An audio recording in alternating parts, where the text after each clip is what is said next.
At a family dinner, my parents stared right at me and said, "You're the most useless child we have." That's the moment My name is Sophia Ingram, and I'm 34 years old. Last summer, I walked into my parents' Desert Ridge home in Phoenix, my heart pounding. I was ready to share 2 pieces of news, hoping they would finally make them proud. The dining room hummed with conversation. My parents, my brother, and my sister were all seated, their usual smug satisfaction in place. I took a deep breath, about to speak, when my father's voice cut through the air like a blade. The room fell silent. My mother smirked. My sister's lips curled into a derisive grin. Every eye was on me. In that moment, I could have fought back, shouted, insisted on being heard. Instead, I chose something different. A slow, deliberate smile that made their expressions falter. Without a word, I stood, picked up my purse, and walked out into the warm Arizona night. That night, I made a simple yet powerful decision, one that would redefine everything. And none of them were prepared for what came next. What about you? If you were in my place, would you stay silent or fight back? Share your thoughts in the comments. I'd love to hear your story. Growing up in our Desert Ridge house in Phoenix, I always felt like an outsider. My older brother, Steven, was the favored son, a software engineer who could do no wrong. My older sister, Cheryl, was the darling daughter, a real estate lawyer with a flashy downtown office. Then there was me, Sophia, the middle child, struggling to be seen in their shadows. My parents, especially my dad, James, never let me forget it. They'd lavish praise on Steven's tech awards or Cheryl's latest property deal. But my work, organizing events, weddings, corporate galas, charity fundraisers, barely registered. "That's cute, Sophia," my mom Diane would say, her tone laced with dismissive disdain. "But when are you going to get a real job?" I'd swallow my frustration. Knowing they didn't see the late nights, I pulled coordinating vendors or the clients who raved about my work. Despite their indifference, I'd built a thriving career. By 34, I'd climbed to project manager at a top event planning firm in Phoenix. Last spring, my boss called me into her office, beaming. "Sophia, you've been absolutely crushing it," she said, handing me a promotion letter. Senior project manager, with a raise that significantly boosted my savings. I was ecstatic, not just for the title, but for what it truly meant. I'd done this on my own. Then there was Evan, my fiancé, a history teacher who brought me immense joy. We'd gotten engaged a month before, picking out a simple ring that felt perfectly us. I yearned to tell my family, foolishly hoping that this time they might truly see me. But with that hope came a familiar knot of anxiety. Family dinners at our Desert Ridge house were never just about food. They were a platform for my dad to flaunt Steven's latest app launch or Cheryl's $1 million condo deal, while I faded into the background. I'd been financially propping them up for years, writing checks to cover their bills when things got tight, like the $1,500 a month for their mortgage or the $3,000 for my dad's heart surgery. They never asked how I managed it. They simply took. My grandfather, Edward, was the only one who ever noticed. "You're doing too much for them, kid," he'd say, shaking his head during our Sunday calls. I dismissed his concerns, thinking family was supposed to support each other. That summer, I drove to their house, my promotion letter tucked in my purse, Evan's ring sparkling on my hand. I'd meticulously planned every detail of what I'd say, the promotion, the engagement, the life I was building. Maybe this time, I thought, they'd look at me and see someone worth celebrating. But as I parked in their driveway, my stomach tightened. I could already hear my dad's voice through the open window, extolling the virtues of Steven's new startup. Cheryl's sharp, self-satisfied laugh followed. My mom's voice added her accolades for Cheryl's latest court win. I gripped the steering wheel, fighting the familiar dread. Would they even care about my news? Or would they find a way to undermine my achievements again? I'd spent years enduring their barbs, comments about my frivolous job, my quiet life compared to my siblings' shining careers. Steven, with his arrogant confidence, never bothered to ask about my work. Cheryl, always in designer suits, would dismissively scoff when I mentioned a client's event. My parents didn't just ignore me. They routinely expected financial support whenever their budget fell short. I'd paid $5,000 for Cheryl's law school fees back when she was struggling to finish her degree. They never thanked me, never acknowledged it. Yet I kept hoping, kept showing up, kept believing one dinner could change things. I spent that afternoon in my apartment, putting the final touches on a gift I'd invested so much care in. For weeks, I'd been working on a family photo album. Decades of memories from faded photographs of my parents' wedding to Polaroids of us kids in the Desert Ridge backyard. I'd meticulously arranged pictures late into the night, writing captions, decorating pages with stickers. It wasn't just a gift. It was my way of saying I valued our family, even if they rarely valued me. I wanted to give it to my mom and dad before dinner, hoping it would create a welcoming atmosphere for my big announcements, my promotion to senior project manager, and my engagement to Evan. As I wrapped the album in gold paper, I pictured their faces lighting up, maybe even "We're proud of you, Sophia," from my dad, James. But as I walked into their Desert Ridge house, that optimism began to unravel. The living room was already buzzing with conversation. My dad stood by the fireplace, enthusiastically gesticulating as he told a neighbor on the phone about my brother Stephen landing a big contract for his tech startup. "He's going places," James said, his voice resounding with arrogance. I set the album on the coffee table, waiting for a chance to speak, but he didn't even glance my way. My mom, Diane, was in the kitchen chatting with my sister, Cheryl, about her latest real estate deal, a luxury condo sale that had her name in the Phoenix Business Journal. "You're unstoppable," Diane said, glowing as Cheryl tossed her hair back with a laugh. I hovered nearby, clutching the wrapped album, trying to join the conversation. "Hey, Mom, I brought something for you and Dad," I said, holding up the gift. Diane barely looked up. "That's nice, Sophia. Just put it somewhere," she said, turning back to Cheryl. I suppressed the familiar hurt and moved to the dining room where Stephen was scrolling through his phone, probably checking his company's stock prices. "Hey, Stephen," I said, forcing a smile. "I made something for the family. Want to see?" He grunted, eyes glued to his screen. "Later, maybe," he said, not even looking up. I stood there feeling like a kid again, desperate for a glimmer of recognition. The album felt heavier in my hands, my eagerness diminishing. I set it on the sideboard, telling myself dinner would be different. I'd share my news and they'd have to listen. As I helped Diane set the table, the conversation kept revolving around my siblings. James joined us, still going on about Stephen's startup. "He's pitching to investors next week," he said, adjusting his glasses. "Could be a game changer." Diane nodded, placing a platter of roasted chicken down. "And Cheryl closed that condo deal in under a month," she added, her voice overflowing with admiration. I tried to chime in. "That's great, but I've got some news too," I started, but Cheryl interrupted, launching into a story about her celebrity client. I clutched my fork, knuckles white, and forced a nod. They didn't even notice. I took a deep breath, reminding myself why I was here. The promotion meant I was running major events now. Galas, conventions, even a citywide festival. Evan, my rock, had proposed under a starry desert sky, promising a life where I'd never feel small. I deserved to share that. But as I watched my family, their voices overlapping with praise for Stephen's coding genius and Cheryl's courtroom wins, apprehension gnawed at me. Would they care about my world, or would they dismiss it like they always did? The tension grew as we sat down for dinner. James carved the chicken, still talking about Stephen's latest app. Cheryl sipped her wine, a smug smile playing on her lips as Diane recounted her latest achievements. I sat across from them, the album untouched on the sideboard, my announcements heavy on my tongue. I told myself to stay calm, to wait for the right moment. Maybe when I handed them the album, they'd see me differently. Maybe my promotion, my engagement, would finally make them pause. Dinner was moments away, and I clung to that flickering optimism. Dinner had just begun.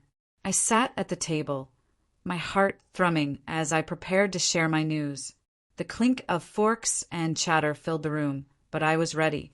My promotion to senior project manager and my engagement to Evan were achievements I'd rightfully earned, and I wanted my family to know. I took a deep breath, my hand brushing the engagement ring beneath the table. "Everyone, I have something to tell you," I said, my voice piercing the quiet. Heads turned. James, my dad, fork halfway to his mouth. Diane, my mom, holding a glass of wine. Cheryl, my sister, raising an eyebrow. Stephen, my brother, glancing up from his phone. For a moment, I had their attention, and a flicker of hope rose. I got promoted to senior project manager. I started, and Evan and I are... James crashed his fork onto the plate, the sound sharp enough to stop me cold. "You're the most useless child in this house, Sophia," he said, his voice laced with contempt. "Planning parties? That's not a real job. Why can't you be like Stephen or Cheryl?" Diane's lips curled into a smirk, her eyes glinting with amusement. Cheryl let out a sarcastic chuckle, leaning back in her chair. Stephen didn't speak, but a subtle smirk played on his lips. The word struck me like a physical blow, each one carrying years of their long-standing dismissiveness, their failure to acknowledge me. My chest tightened, the atmosphere thick with their disdain. I could have fought back, listed every high-profile event I'd managed, every client who'd called me essential. I could have told them about the nights I'd spent perfecting proposals, or how Evan saw the strength they ignored. But their expressions, James's glare, Diane's smirk, Cheryl's mocking laugh, made it clear they'd never care. A switch flipped within me, not fury but firm resolution. I didn't need their approval anymore. I smiled, slow and deliberate, watching Diane's smirk falter and Cheryl's laughter die. The room went quiet, their eyes locked on me. Without a word, I pushed my chair back, the harsh scrape reverberating in the silence. I stood, grabbed my purse, and headed for the door. "Sophia, where are you going?" James called, his voice edged with confusion. I didn't look back. The front door shut behind me, the sound final. In my car, the warm Arizona night enveloped the car. My hands trembled, not from hurt, but from an unprecedented clarity. For years, I'd financially supported them, $1,500 a month to save their house from foreclosure, money they'd taken without so much as a word of gratitude. That ended now. I pulled out my phone, typed a message to James and Diane. No more money. Good luck. My finger hit send with a decisive flick. Then I powered off my phone, the screen dimming into darkness as I set it aside. They could deal with the consequences. As I drove away from Desert Ridge, my smile remained. I wasn't escaping, I was choosing myself. Evan was waiting at home, ready to build a future where I was enough. The road ahead felt open, free from their demands. I'd shouldered their burdens for too long, and now I was free. The night stretched on, and I was ready to move forward. The next morning, sunlight filtered through my blinds after a fitful night. I reached for my phone on the nightstand. The screen lit up. 42 missed calls from my mom, spanning from 10 p.m. to 7 a.m. And in the midst of it all, one message from my dad stood out. "Please," sent at 3 a.m. A knot tightened in my gut, not with guilt, but with a strange calm. They'd seen my message, the one I'd sent before leaving Desert Ridge. No more money. Good luck. I anticipated their distress, though not their swiftness. I typed a quick reply to James. The useless one is occupied. Then I paused, fingers hovering over the screen. They needed to know the truth. I opened our family group chat, James, Diane, Cheryl, Stephen, and started typing. "Since you think I'm useless," I wrote, "it's time for some clarity. For years, I've paid $1,500 a month to cover your mortgage. I paid $3,000 for Dad's heart surgery last year. And Cheryl, I covered $5,000 of your law school fees when you were struggling. You're welcome." I hit send, the words blunt and conclusive. I didn't wait for a reply. I set my phone to Do Not Disturb and got ready for the day, feeling an unprecedented lightness. By noon, my phone buzzed with a call from my grandfather, Edward. I answered, his familiar voice warm but firm. "Sophia, I saw your message," he said. "Good for you, kid. I'm proud you stood up." He didn't stop there. He'd called James and Diane that morning, scolding them fiercely. "You've been draining her resources," he told them, his tone sharp enough to cut through their excuses. "She's been carrying this family, and you call her useless? Shame on you both." I could picture Diane's face pale and fumbling for an explanation. James muttering futile excuses that wouldn't hold. Edward wasn't done. "You need to figure out how to survive without her," he said, hanging up on them.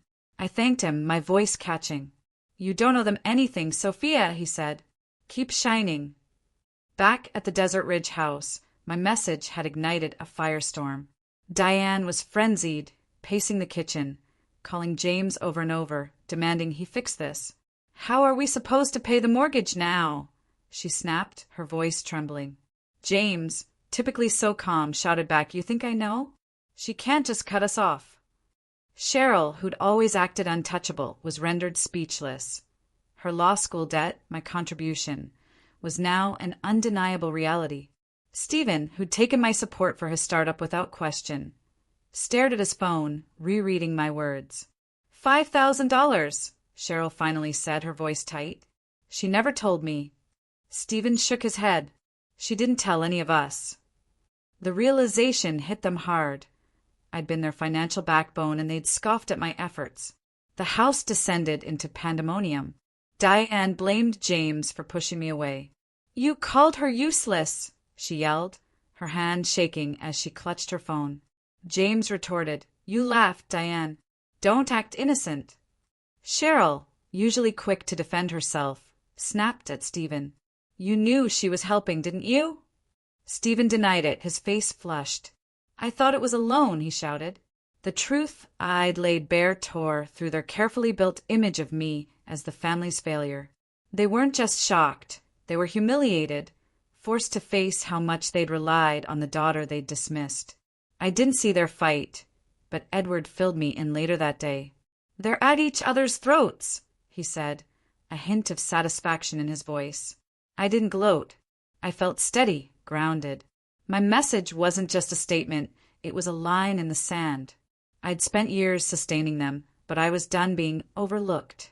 As I sipped my coffee, I thought of Evan, of the life we were building. The family's chaos was theirs to handle now. The day was far from over, and their reckoning was just beginning. Months had melted away. I stood in the empty living room of our new home, a cozy 2-bedroom in Scottsdale, the fragrance of fresh paint still filling the air. Evan was outside, unloading boxes from the moving truck, his laughter ringing out as he bantered with the movers. My phone, once buzzing with desperate calls from my family, was quiet now.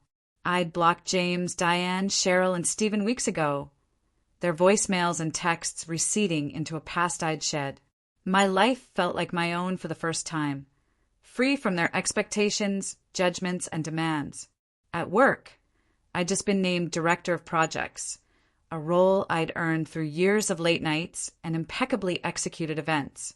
My team looked to me for guidance, relying on my expertise for everything from charity galas to tech conferences. The promotion came with a raise, enough to cover the down payment on our new house. Evan and I had spent weeks house hunting, envisioning a life we could build together. We'd found it, a sunny corner lot with a small backyard, perfect for quiet evenings and maybe someday a family of our own. As I arranged books on a shelf, I caught my reflection in a window. I was smiling, a genuine smile, not the forced kind I'd worn for years. The only tie to my old life was my grandfather, Edward. He didn't call often. His hands shook too much to hold a phone for long. But his letters arrived every few weeks, handwritten on fine stationery. "You're doing right by yourself, Sophia," he wrote in his latest one, his handwriting unwavering despite his years. "I've always seen your strength, even when they didn't. Keep going." I kept his letters in a wooden box on my desk, each one a reminder that someone in my family believed in me. I'd write back, sharing bits of my life, my promotion, the house, Evan's proposal under the desert stars. Edward's replies were short but warm, always ending with, "I'm proud of you, kid." My family in Desert Ridge was a fading echo. I didn't know if they'd lost the house, if Cheryl had salvaged her business, or if Stephen was still toiling through overnight shifts. I didn't check, didn't ask. Edward never mentioned them in his letters, and I was grateful for that. Their chaos wasn't my responsibility anymore. I had spent years investing my resources and efforts in their lives, only to be called useless. Now every dollar I earned, every moment I had was for me, for us. Evan and I were planning our wedding, a small ceremony with friends who saw me for who I was, not who I wasn't. Sometimes, late at night, I'd think about the past, not with regret, but with clarity. I'd given my family everything, and they'd given me nothing but criticism. Cutting them off wasn't just about money. It was about asserting my value. I'd built a career I loved, a home with the man I'd marry, a life that felt full. The burden of their contempt, their demands, their disdain, it was gone. In its place was a newfound self-assurance, a certainty that I was enough. I walked outside to join Evan, the Arizona sun warm on my face. He handed me a box labeled kitchen, grinning as he teased me about my terrible packing skills. I laughed, shoving him playfully. And for a moment, the world was just us, our new home, our new life. Edward's latest letter sat on the counter inside, a quiet anchor to the family I'd chosen to keep. The rest I'd let go. My days were full, and I was ready for whatever came next. The wedding day arrived. I stood in a sweeping white gown, the desert sunset casting a warm glow over our Scottsdale backyard.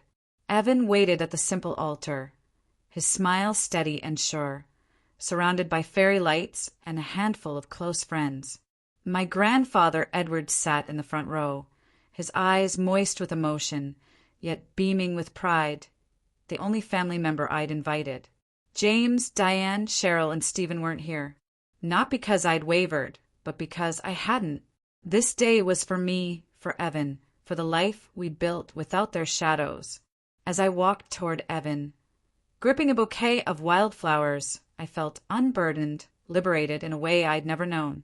"Sophia," Evan whispered as I reached him. "You're my whole world." I squeezed his hand, my heart full. Edward applauded gently, his aged hands quivering, but his spirit resolute. "You look beautiful, kid," he said, his voice carrying over the quiet hum of music. The ceremony was simple. Vows we'd written ourselves, promises of love and partnership. No trace of the past I'd left behind. Our friends cheered as we kissed, the sound bright and light-hearted. For the first time, I wasn't proving anything to anyone. I was just living. News eventually filtered back to me through a mutual friend about the disintegration of my family's situation.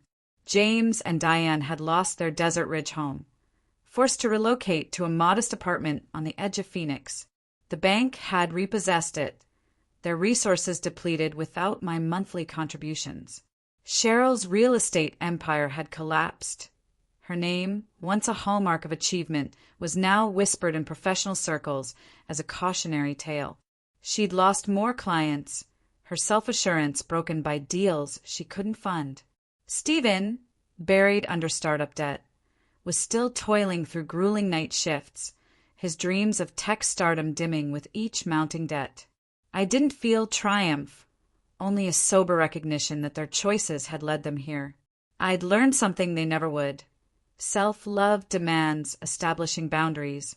For years, I'd poured my energy, my money, my heart into a family that saw me as less. I'd paid their mortgage, their medical bills, their tuition, only to be mocked, dismissed, called useless. Walking away wasn't just about severing connections. It was about prioritizing my well-being. Setting boundaries didn't make me selfish. It completed me. Every step I'd taken since, my career, thriving as a project director, my home with Evan, my peace, came from that choice. I wasn't running from them. I was moving towards my authentic self. Edward's presence at the wedding reminded me of what family could be. Someone who saw my worth, who celebrated me without conditions. His letters, still arriving every few weeks, were my anchor, proof that affection didn't have to cause pain. As I danced with Evan under the stars, a truth settled in my bones. True happiness blossoms when you cease seeking validation and start building a life that's truly yours. I want to leave you with this. If you've ever felt overlooked, underestimated, or constrained by those who should support your growth, know that you can choose yourself. Say no. Walk away. Build a life that makes you proud. Share your story with me. How did you find your strength? What boundaries did you set to reclaim your autonomy?